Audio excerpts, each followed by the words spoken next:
Like, oh boy, I was like, I'm not getting in between it. This is Shaun Peet, who showed up one day to the gym missing a tooth, and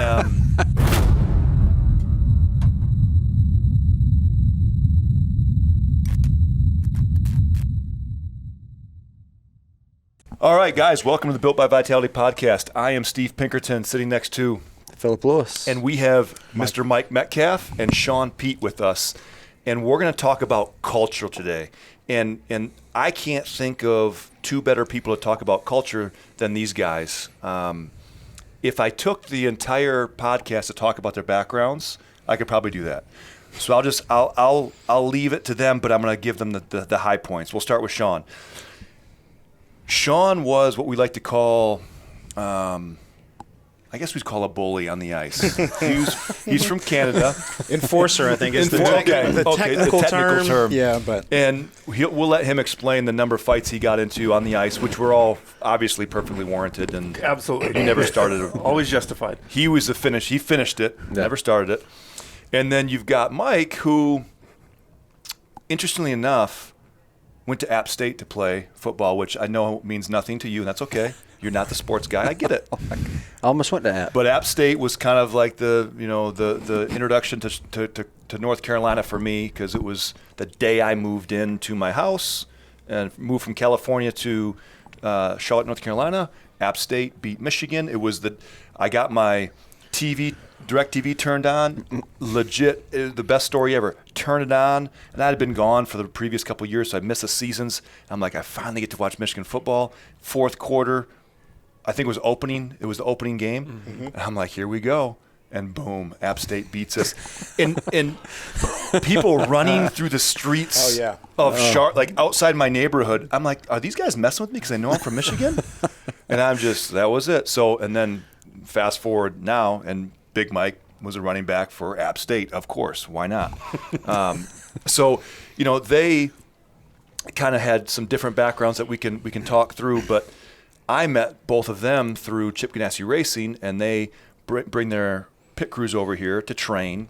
And I've been able to see over the last 4 years the shift in culture from when they started taking things over. Mike's the gas man for the 42, and they both are the pit coaches.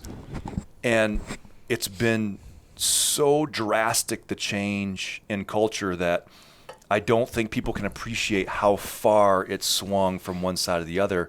And I'm somebody that believes wholeheartedly that culture drives everything that we do. Mm-hmm. And that's probably why the three of us get along the way that we do, because we believe the same things, that if you can get the culture going in the right direction, everything else is going to flow the right way. And I don't know that you can give me an example of a business organization that has bad culture that is doing really well. Correct. So I don't. But thank you guys for joining us. Yeah. This is going to be a lot of fun. We're going to bounce over a little bit because I'm pretty close to these guys, so we're going to probably shoot some different directions. So just stay with us, but I think you're going to get a lot out of how to shift culture the right way. These guys are authors. They wrote a book on culture called The 12-Second Culture. They practice it every day, and their backgrounds feed into it perfectly. So before we jump in, talk about, I guess, the early days from transitioning from hockey. We'll start with Shaun, into racing, and how that kind of led us to Ganassi. So, like I said, I'm from Western Canada. NASCAR is not something that was even on my radar. I was in the American Hockey League. I was sent down to Greensboro, which put me in North Carolina. And I was the catalyst in an opening night brawl where I was suspended for 18 games. Met a guy in the stand from NASCAR. And, just offered to show me around when my dad came down, because he has a garage on Vancouver Island. The American Hockey League, I would imagine their penalties aren't as stiff as the NHL. So to get 18 games. Yeah. What exactly, could you just give us like a broad strokes of what happened to get 18 games? It was a perfect storm. So it was, I was demoted, and I'd played college hockey for 4 years. And in college hockey, you wear cages and there's no fighting. So you can stick guys and run your mouth and be held to no account. Yep. So there happened to be a guy on that team who played at Princeton. And so for 4 years, he's been telling me, that he'd kill me and all this stuff. And so I gave him the chance that night, and went the wrong way for him. So I got 6 games for starting it. I got 6 games for joining a second altercation, and I got 6 games for making a throat-slashing gesture at the end. So I think it's not something my parents are super proud of. I think the big part of it was this guy tackled me, and when he ended up tackling me, he ended up on the bottom. So when I got on top of him, like when you pull your launmower out of the shed in the spring and you haven't fired it up since October, you're just come on. I hit him so many times, I almost puked on him. But it was not one of my better moments, but it led me to this. So I look back on it quite fondly. So you met a guy in the stands. He talks to you about pitting cars. He does, and my dad was a mechanic, so he's like, when your dad comes down, I'll just take you on a tour. So this was back before all the athletes were in it. It was mechanics. So we were going around the race shop, and we go out to pit practice, and the guy showing us around was like, hey, this is Shaun. He plays for the Greensboro Generals. And practice was going terrible. And the pit crew the crew chief said, get the hockey player in here. And I was like, no, man, I'm just showing my dad around. I don't know what this is. And he was insistent. So, they put the equipment in my hands, and I went, and I was almost as fast as a guy who'd done it for 5 years. And and I was a C-level athlete, right? But because they weren't using athletes, I picked it up like that. I laugh with him all the time. For 28 years, I tried to get to the National Hockey League. I made it to NASCAR in like 6 weeks. And it was just a start that, again, nothing that I ever thought of, but I was on the downside of a minor league hockey career, and it ended up being a transitioning point. Yeah. And so from there, is that when Red Bull is that your first thing? I actually started at Chip Ganassi Racing, Jack in the 41 car, and then when Red Bull came along and they were making this move to all athletes, I was in, because that was right into my wheelhouse, and that's where I met Mike. Now, Mike, you leave App State. Mm-hmm. What happens after App State? So I tore my ACL twice in college, and I just didn't feel like I had gotten the use out of my body that I wanted. So I kept training. And so I had to work out in Indianapolis.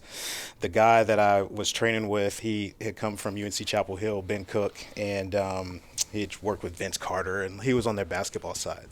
And he was training like Steve Smith, Julius Peppers, and some monsters at the time. And then you got me over here in the corner. But, I worked hard, and I was like, my everything – bench 40, everything just got better because I was healthy, and so I go to this workout and have some opportunities to play over in Europe and arena leagues, indoor stuff like that. And while I'm thinking about that, Casey Kane hires him as a trainer, who was an old driver. And then Casey tells Ray Evernham, the owner of the team, hey, you got to get this guy to come train our pit crews. Well, they hire him. Ben says, hey, when you get back from Indy, get settled, I want you to come to this race shop. So unlike Shaun, but I'm from Charlotte. Yeah. I didn't know anything about it either. So I don't think it has anything with location. So I was like, come to a race shop? Like, what's that? What is it? What are you talking about? Right. But anyway, similar story. I go up there and they had me do a few things.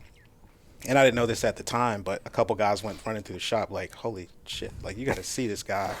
Like, we just told him like 2 things. I've never seen anybody be able to put a tire on like that. And so I started working. I wasn't 6 weeks. I was 6 months later. I started working at Evernham Motorsports. And then the following year is when Red Bull started, and I hopped on. So you guys, before you guys get to Red Bull, you don't know each other. Mm-mm. All right, so then talk to me about the early days of Red Bull. And I've heard of some of the stories about the culture at Red Bull, but I think obviously your athletic backgrounds kind of laid the foundation of what the culture was that you guys wanted to have around you. But then I think that the early days probably set the stage for that as well at Red Bull. Would you guys agree that that's some of the things that you guys are doing now as far as building this culture? Did that start from the Red Bull days? Sure. I think there's a huge imprint from Red Bull that is on us. And we learned both things that we should do and things that we shouldn't do. And we took the things that we should do and we tried to highlight those in our culture. I think Mike and I came together, in college and all that. I won all the strength and conditioning awards, all the teams I'd played on. Well, I get to Red Bull and he's there. And I remember, I'll never forget, it was a leg press test. And I think I did like 80 reps or something. So he comes in and does 120. And I'm pissed, right? So I work all off season. I'm like, I'm going to get him in the spring. So I come back, and I think I did 126, so I know I got him. I just remember him putting a towel over his face, and I think he did like 240 or something like that, just to show me, don't even try. Don't even try. So it was a spirit crusher, but I think, our bonds of friendship were built by, wanting to, be the best version of yourself every day. And he was one of those guys, and we just instantly kind of gravitated towards one another. Now, how long did the Red Bull stint go? 5 years. 5 years. Yeah. And you guys were together 5 years. Yep. Mm-hmm. Okay. Yeah. What was the culture like at Red Bull? It was good. It was interesting. It was an idea, right? That I don't think was fully formed. And had it been fully formed, I think it could have been exceptional. But it was a good idea. I still think there were things that were lacking in it. What was great about it was that you were 100% focused on pit stops. We weren't pulling wrenches, and we were off campus. Right? There's a lot of stuff that goes on in NASCAR in the shops because our guys have a different role at the racetrack, and that was great. Is that we were off campus, so these guys could just work on being brilliant, right? And I think that was one of the strong suits of the place. I think one of the things that was different is Red Bull was the owner and the sponsor, so you didn't have to go out and look for it. So money wasn't really an object, and I think that maybe hurt the team in the long run because people just kind of, I wouldn't say we did, but some people were comfortable. Like, we don't really have to perform. We don't have to push to be our best. We're good. The checks are going to keep coming in until they didn't, We just showed up one day and they were like, hey, we're shutting the team down. And all those people that hadn't been putting the work in were out of jobs. Whereas several of us people were calling us the next day, hey, like we want to where we took pretty much our whole crew over to Michael Waltrip Racing. 2 years later, they're still calling us the Red Bull guys, because we brought that culture with us. And the best part of it was just being able to enjoy what you do.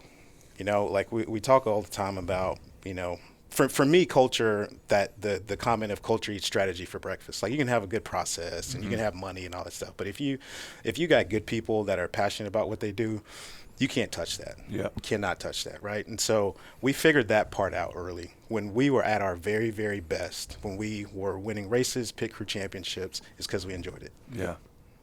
I think when you look at any sport, I can think back of when we were competing for the CrossFit stuff, the coaches I had used to always say the program doesn't really matter. Like, yes, we'll design some things to work on your weaknesses, but if you can create an environment of other people that you can surround yourself with that want to compete, that make it fun, that make you want to enjoy training and train, it doesn't matter what I give you. You have to find that. And that's why it's so difficult to do that on your own. You have to find this group of people that all believe the same thing. And it becomes, I think, the more lofty the goal is, the fewer people you can surround yourself with, because it takes that much more to go find someone else that's as crazy as you. And you guys, it's taken a couple years, but as we dive into the Ganassi side now, how do you end up at Ganassi? What happens to get you guys over at Ganassi? Yeah, so Ganassi pit crews were a dumpster fire.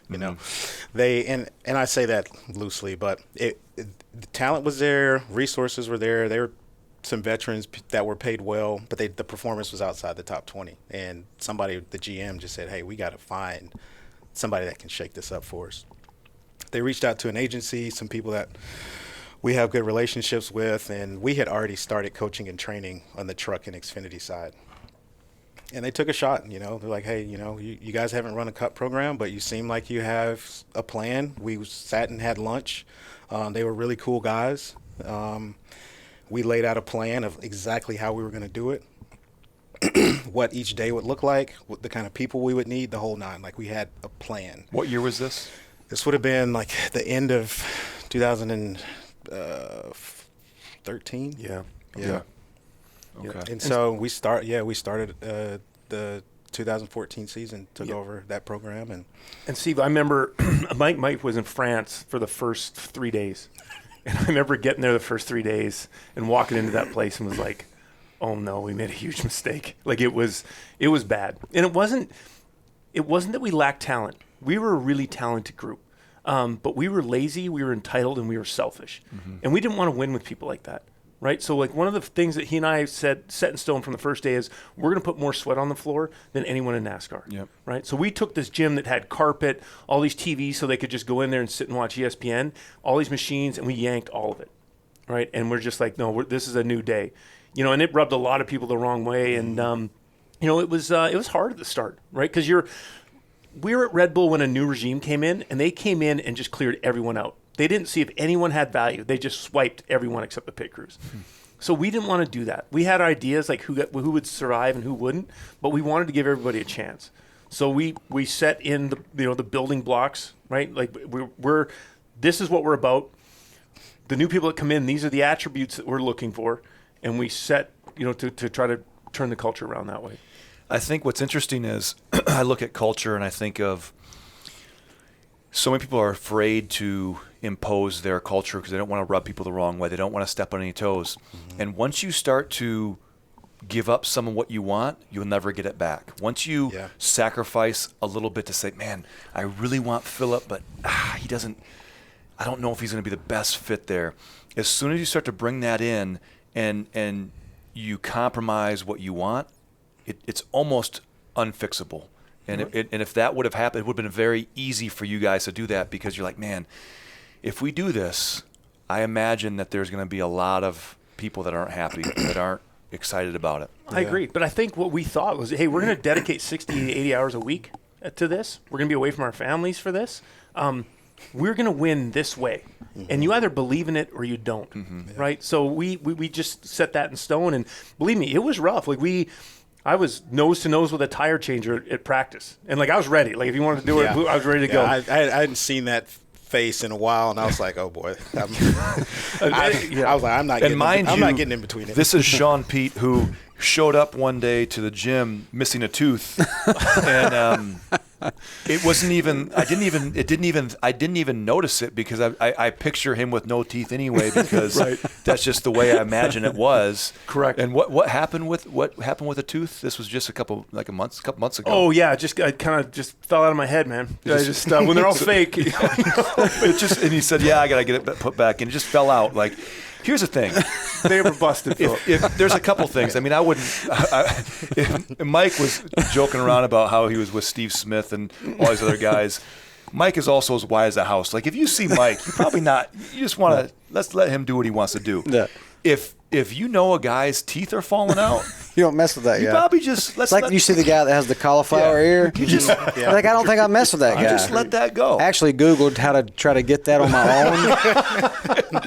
I told people, I was like, hey man, I think if I take my Theragun on the weekends and I just run it on the top of my ear in like 15-minute intervals, I can get it and nobody will mess with me. You. Yeah, you're smart. But no, it was important to us, and even. For years, pit crew coaches have been walked on by crew chiefs too, and we were willing to fight that battle as well. So, like Kentucky, I was nose to nose with our crew chief, and it's just because you believe in it or you don't. And if when you truly believe in something, you're going to stand up to it and fight for it, and not let anything compromise that. I say all the time, like your culture is only as strong as the worst behavior you're willing to tolerate. Yep. Right. So if we tolerate people walking over people, or we tolerate laziness, or it doesn't matter what it is, we just can't afford to do that. If you want your team to operate at a high level, if you let any attention to detail, like any small little things slide, like if there's something that you've laid out on expectations, so we have expectations meeting every year. It's the same meeting. It's gotten longer. We add more to it. But we spell out everything: how we act, how we train, how we travel, how we dress, how we speak to people, how we respond to pressure, how we respond to failure, like the whole nine. Mm-hmm. And when something falls short, we have to address it. Mm-hmm. It's real simple. I think it's interesting because in the Marine Corps, it was very easy to keep that culture the way we wanted it because it was a different demographic that we had people that wanted to serve their country that had signed up for this. There was nowhere else they were going to go. Like they wanted to be a part of it. So it was very easy if you had the right top to bottom to build that culture, and people just ate it up. That's what they wanted. They desired that. But then you get to the civilian world and you realize how few people actually want to be great at anything. And when you try and push them to be great, instead of them embracing like, hey, man, I'm going to surround myself with these 3 guys, and I'm just going to keep up. They're like, no, that's uncomfortable. I don't want to be that. I'm good with just the way things were. And you start to realize that that's the norm. And that's what I saw when we first started working together. It was, people forget. I mean, you guys don't forget. I don't forget. But, I mean, you're talking about trying to teach people how to air squat, and you got guys tapping out in the first 5 minutes like, oh, man, knees. Yeah, bad knee. Oh, got that back issue I hurt my back, and the next day Steve was making me deadlift. He's like, we'll work it out. And it was just, and that was how it was every week. So how did that transition start to take place? How long did it take? And what do you think was the driving force to start to shift? Because you're talking about moving the Titanic, in my opinion. The Titanic's moving this way. And people give up on culture because it takes time. Sure. And everyone's so impatient. Right. You can't just change course in a matter of a month or 2. So we really tried to impart lessons, right? So that the guys would think about their behavior, right? So one of the first things that happened was, we had a 3-way competition to see who would be our jack guys. And the guy who thought he was going to get the position, he was a tight end for the 49ers, lost out to a guy that was a swimmer. And he was pissed. So when we told him, he went back to his desk and he threw a pen at his screen, cracked his screen. Now, anyone else would just scream at him and be like, hey, you can't do that. Instead, we're like, okay, what's the lesson here? Let's teach him a lesson. And the picker department was thought of so poorly over there. We're like, it could benefit the department as well. So we made him go over to IT, apologize to them profusely, have them fix his monitor, and then take the entire department out to lunch. Because then next time he's going to throw a pen through his screen, he's going to think twice, right? So where you try to leave people with a lesson so that it starts to steer behavior. I think we were fortunate. Shane Wilson won that competition, and I think when your best person is your hardest worker, it sets the tone for a lot of it. So now you have Shane and you have energy guys like Kenyatta, and Mike, and you start having guys starting to pull the rope, right? And then a couple other guys start pulling the rope the same way. And the guys that are pulling the other way, they start sticking out. And again, tolerating behaviors, and understanding when you fail, right? So Mike and I, one of the biggest wins our first off season before we even went to the Daytona 500 is we signed a guy who was considered one of the best tire carriers on pit road. His name was, we don't need to say his name, but anyways, so we start the year off and it's clear he's not the right fit. Right. And this was a guy we were, really proud to tell management about and stuff like that. And was just destroying the culture we were trying to set in place. So 5 races in as brand new pit coaches, we go to our bosses and we're like, we're going to let this guy go. So we're like, okay, we'll do it Monday after Phoenix. We call him in. We're like, hey, man, we're going to make a change on the 42. I'll never forget. He goes, okay, good. Who is it? Sorry, bro. It's you, man. It's you. You know what you mean? But again, we knew where we were going. And, that's a huge shot to your ego saying, hey, I made this massive mistake 5 races in. But we knew it was the right thing to do. So we pulled the trigger on it. And sure enough, young kid went in there and was exceptional. I've seen that even on a smaller scale on our end where people don't want to admit mistakes, and they try and hold on as long as they can to try and fix it. And they try and say, okay, well, I can fix this. I'm gonna change some things, so I don't have to admit that I'm wrong. So I don't have to show that, or admit to myself that I made this mistake. And if you just cut it and you just stop the bleeding right then. Yeah. It gets a lot better. Because so much of our identity is wrapped up in that, right? Like we're like, oh, we can't fail. Right. If we could change the perspective on that, we didn't fail. We succeeded in knowing that this guy did not fit our culture, right? And changes the whole narrative. But again, I think our egos are in the right place where we just want to see what's good for the team. And if it means that we made a mistake, we'll be the first to put our hands up and be like, you know what, we missed it. I can remember looking back and when you guys talk about the more people you got going in the right direction, the easier it is to see those outliers. And man, can you ever, when you put them into a fitness environment where it's 100% how much you can put out, and especially in a team environment, it was difficult at the beginning because you only had 1 or 2 people like Shane pulling in the right direction, and you had everybody else whining and complaining. I remember I would tell Laura, we'd finish those workouts years ago, and I'd be like, man, it's so draining because it's the same guys that just suck the life out of everything. Yeah. And you only had them for like a couple hours a week, you know. Yeah, I couldn't imagine. We had them, yeah. And people underestimate what one bad attitude can do to a team. Correct. Imagine having 12 of those. Right. And now you've got an outnumbered percentage of people that don't want to do the things they need to do, that are outweighing these guys that are trying to like pull everyone's weight. And then you start to see the shift take place where every year you come back, there'd be 3 or 4 new guys that were just hungry, and they started to eat these other guys alive. And then it was clear. Then it was like, oh my gosh, I'm way far behind. They could see it. And then they were like, okay, well, I'm so far behind, I'm just going to cruise for a little bit because they're not going to let me go because they can't afford to lose me. But they underestimated you guys to say, okay, look, if they're not cutting, I remember the cuts that you guys made during the season, in the off season, people that still had contracts left. It didn't matter. You were cleaning house piece by piece, person by person, until you got the team that you wanted. And now fast forward to today, I was telling Agnew the other day, there is not one person that comes in here on a Tuesday or Wednesday that doesn't want to compete. And the ones that are frustrated aren't frustrated because they're working. They're frustrated because they're behind. They're frustrated themselves because they're not able to do the things that other people are able to do. Right. And to see it from this side, again, you guys are so far deep into it. I'm sure you see it, but you can't see it the same way as I do. It's like, if Philip goes on a diet and loses 6 pounds in 6 months, he's not going to see it because he sees himself every day. I look at him and I'm like, oh man, you look great. Good job. Same thing here. I see those guys come in and it is a completely different, the attitude, the mindset. It used to be they'd come in and they'd be quiet. It'd be all, no one really be John. And now, holy cow. I know when they're here. Yeah, I know. yeah. I'll be in my little closet in here editing something, and I'm like, yep, they're at the grind, or they just walked in. I hear them down there. Yep. So we have the pit crews coming on Tuesdays and Wednesdays, and then we open up Mondays and Fridays for them to come to classes. And so a lot of these guys are here 4 days a week. And it's when you had optional workouts before, you'd have 6 or 8 people that would come.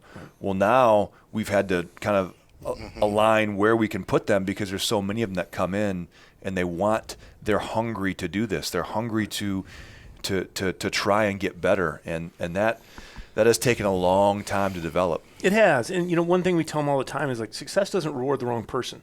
Right? Like if you're doing just practice and workout, like what's required, you're never going to make it. Right. And those people don't last in our program. It's the ones that are there when we get there in the morning, that return the lights off at night, the ones that are here on Mondays and Fridays. Matt Simmons is a great example. I mean, he worked his way into a spot because he was relentless in the pursuit of it. Yeah. If it was Friday, if it was Saturday, he wasn't at the racetrack, he was carrying tires, or he was here. And just the transformation that he's made. Yeah. He's lost a lot of weight, right? Oh, he's probably lost 30 or 40 pounds. I remember when I first coached him in a couple classes down here. He looks totally different now. Yeah. But it's Moves also different. It's also a credit to this place, right? Like you need a place that's inspiring to go to, and he loves it here. Like when he had to sit out for the social distancing stuff a couple of weeks ago, he was furious. Like he was okay with missing practice. He was like, okay, I know I can't go into practice, but I can work out, right? What do you mean I can't work out? Matt, you can't work out. Sorry. And I think that stems from there are so many guys now that are willing to pull people along with them, and you have this environment to where it's okay for someone to be behind as long as they're showing that they want to work. Right. Yep. And a guy like Matty who showed up 30, 40 pounds overweight couldn't really do anything. I mean, he was an athlete. He played baseball. But the idea is everyone always falls back on, I was an athlete. I played baseball. Yeah, that was a decade ago for some people, and you haven't done anything since. So you don't get to fall back on that. Now you got to show us that you want to work again. And Matty was someone that he consistently did that. Yeah. And you start to surround yourself with those type of people in that culture that you have. Man, all you have to do is just hang on. You just got to hang on, and the strong ones are going to pull you to the deep end, and you're either going to swim or you're gonna drown. And if you drown, you'll be out before you know it, and you'll be doing and Matty was smart. You look at the people he gravitated towards, right? Appleby and Brooke and Shane, and you know what I mean. And those guys are the guys that are kind of at the forefront of this thing. Yeah. And it's all him. You know what I mean? Like, there's nothing given in our program. Everything's earned, right? Like a lot of other teams will go out, pay you right away. We don't do that. We want people that want to bet on themselves. And when they come in, that way when they get to this point, they can look back and be proud of it because they earned every single bit of it. You know, Jacob Nelson's another example, right?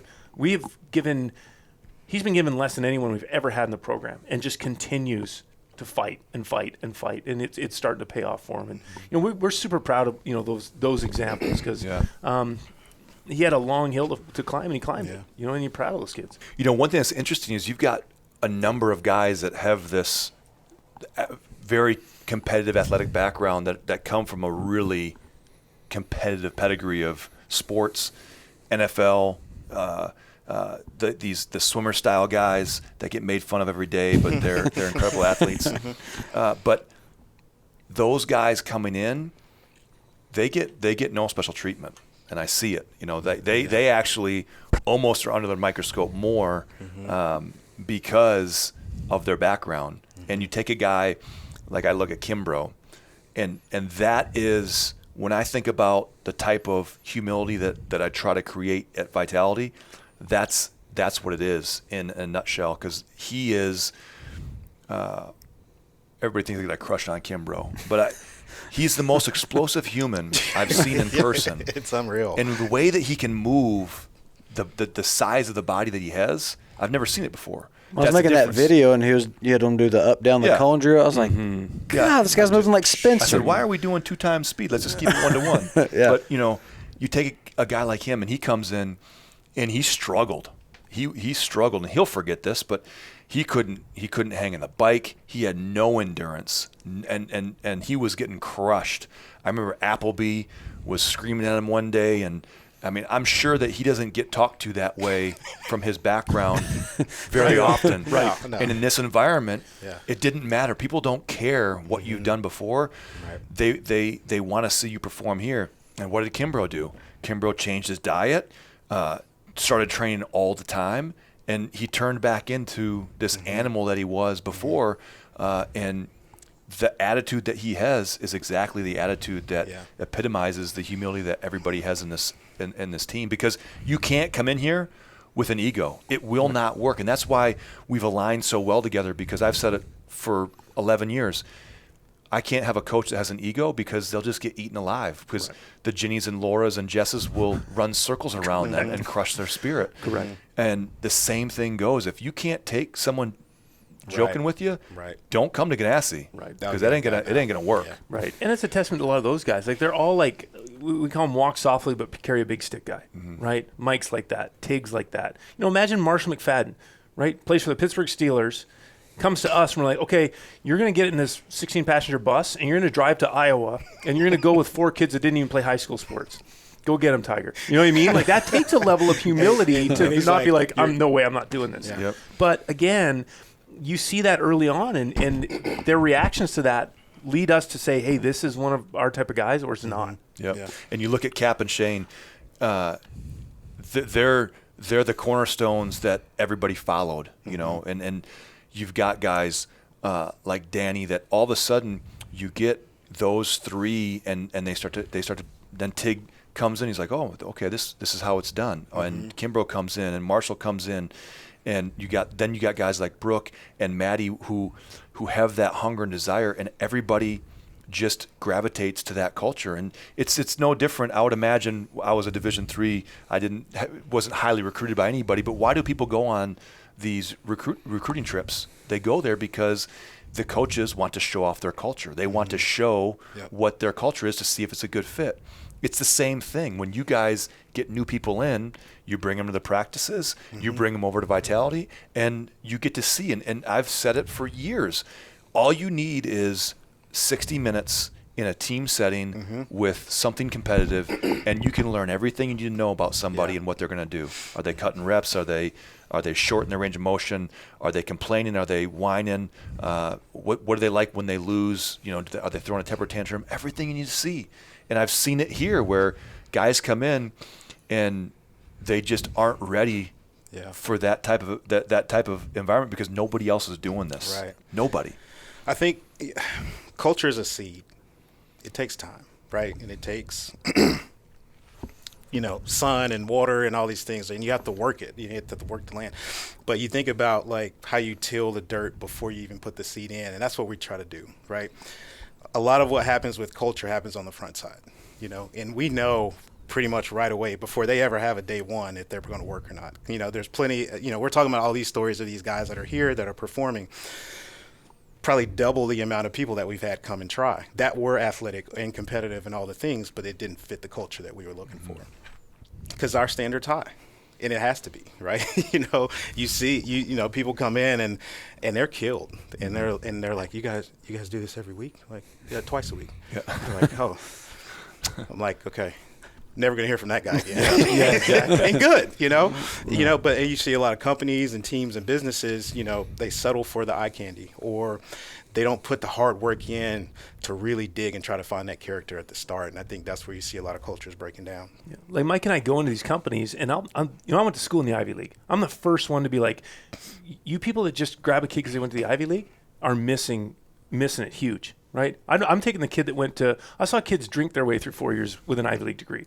I'm taking the kid that worked 2 jobs to get himself through community college or herself through community college. That's who I'm going after, right? Because that shows you resolve and all resilience and intestinal fortitude and all these things that translate to just being good at life, right? One of the things, and again, being up here on Wednesday is a huge part of our first day experience. And not only how they perform in the workout, because we had a kid throw up in the middle of a workout one time, come back, finish, and thought he was gone. Yeah. And we loved it because it showed he's got some grit. But when you're exhausted right at the end, and we're just going to tap you on the leg and be like, hey, break the group out. Now imagine that. You're on campus for 3 hours. You have 26 alphas out here, and you all of a sudden have to bring everyone together and say something. Like, you see if someone folds or flourishes in that moment, because we have plenty of those moments every weekend, and we need to know. Dave, we always talk, Dave Ramsey has a famous quote about how even a donkey can look like a thoroughbred for the first interview, right? We're trying to figure out right away, is this person a donkey or is this person a thoroughbred? Yeah. And I definitely agree that when we talk about watching people in a workout, I could care less how fit they are.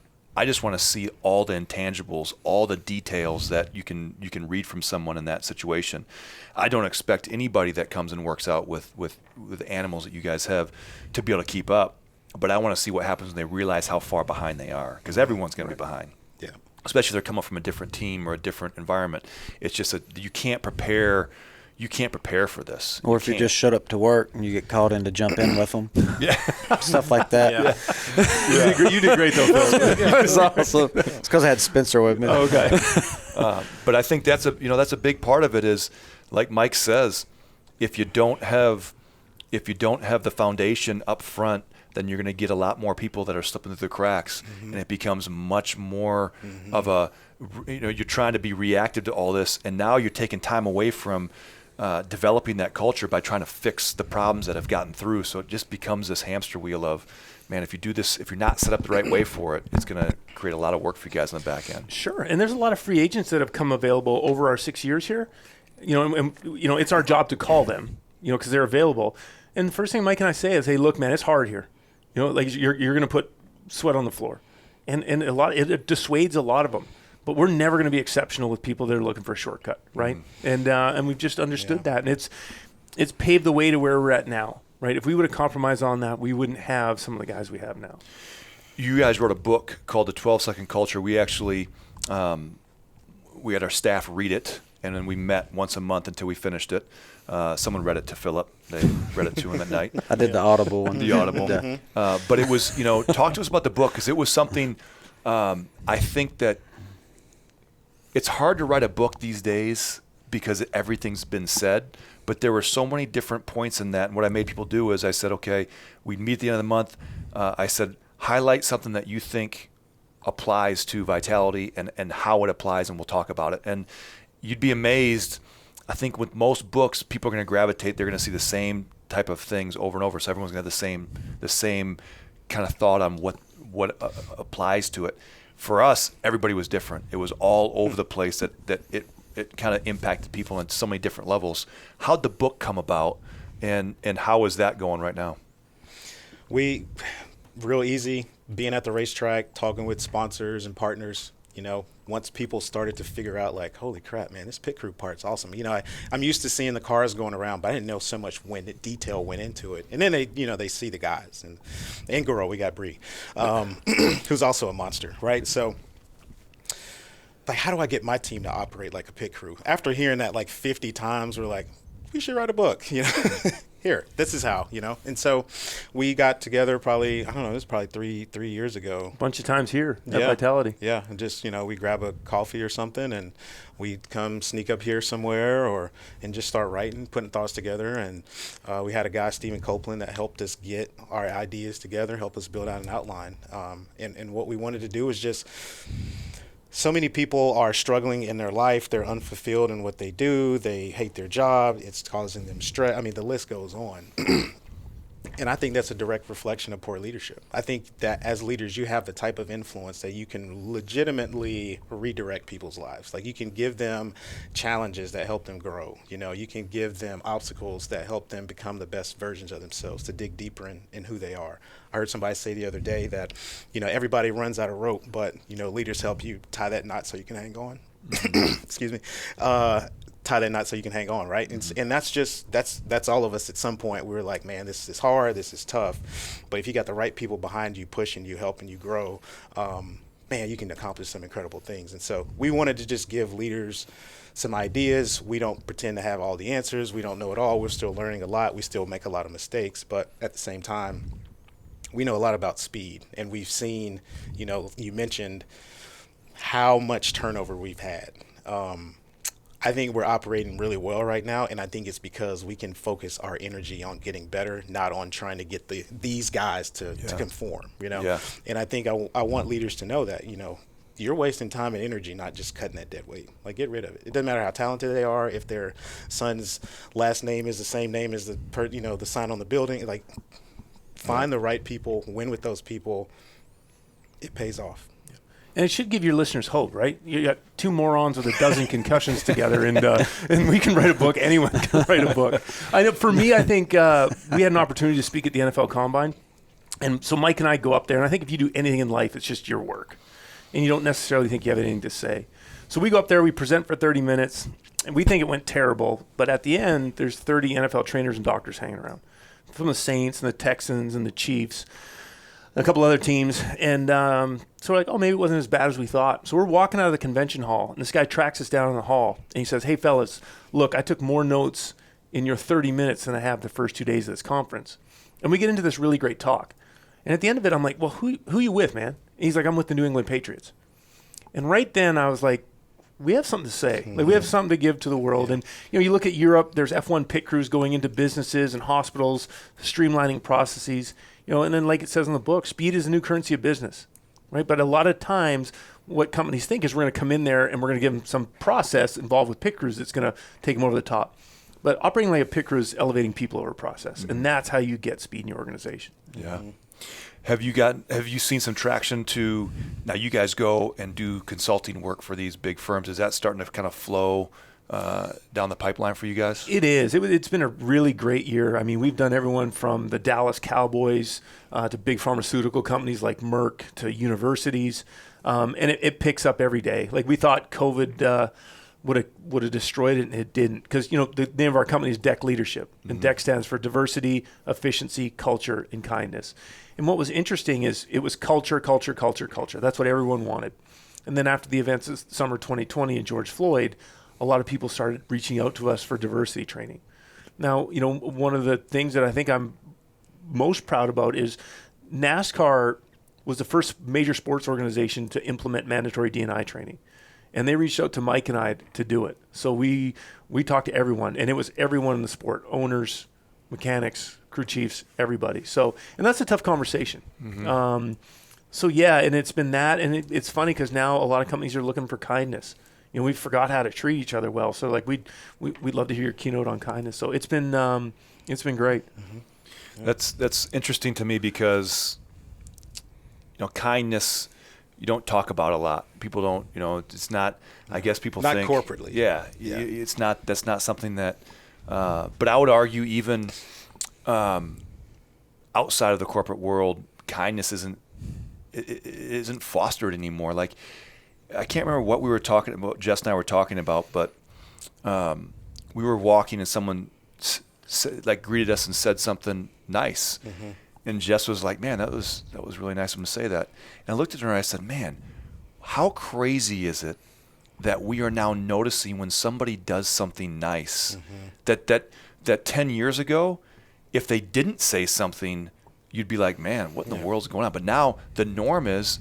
Nobody has any type of emotional intelligence or kindness that they practice because all we do is we're buried in our phones and our computers and our laptops, and we forgot how to communicate to people. We forgot how to treat people. And I saw it in the Marine Corps to where people would get promoted and they'd forget what it was like to be a junior second lieutenant that just got to the fleet, that knows nothing, that is now in charge of 36 Marines, that all he wants to do is do the right thing, but he needs somebody to mentor him and show him, hey, here's what we're supposed to be doing. Here's the mistakes that I made. But nobody wants to do that because everybody's got this, this ego that they don't want to actually admit that they didn't have all the answers. So what do? That leadership just continues to get worse and worse and worse, and it trickles down because now no one's teaching the captains, the second lieutenants, all the way down to the staff NCOs. So it affects the whole ladder. And on the corporate side, it's the same thing where you get someone, if I'm an egotistical a-hole, well, guess what? Guess who I'm going to go hire? I'm probably going to hire someone that appeals to me and is going to be like that. So now all of a sudden, Philip is like that. And then who are we having on the podcast? It's not you guys, it's somebody else. So people forget how that just flows downhill. Absolutely. And I think a big problem is that so many people think kindness, they mistake it for weakness. Yeah. You know what I mean? And that's because their ego's not in the right place, right? And if I think about that for a second, he's kind, you're kind. A good friend of ours, Johnny L. Sasser, he had to protect the U.S. ambassador in Iraq. Bad human being. Mm-hmm. He's Apparently kind. he's a teddy bear until you give him an AR. Is what I was told. Actually. But you know what I mean? That kind of guy. I'll tell you what. Give me 6 kind guys. I get to pick them, and I'll take 6. You go up against your 6 unkind guys, and I guarantee you we'll win. Yeah. And I think that's one of the big problems, right? It's just, Sorry. No, I was please. going to say, I think that kindness piece, it's got to start for you. A lot of people aren't kind to themselves, right? We don't get the rest we need. We don't do. Our diet's terrible. We're not fit. Like our habits aren't good. We surround ourselves with people that, man, they're not filling us up or they're not encouraging. That list goes on.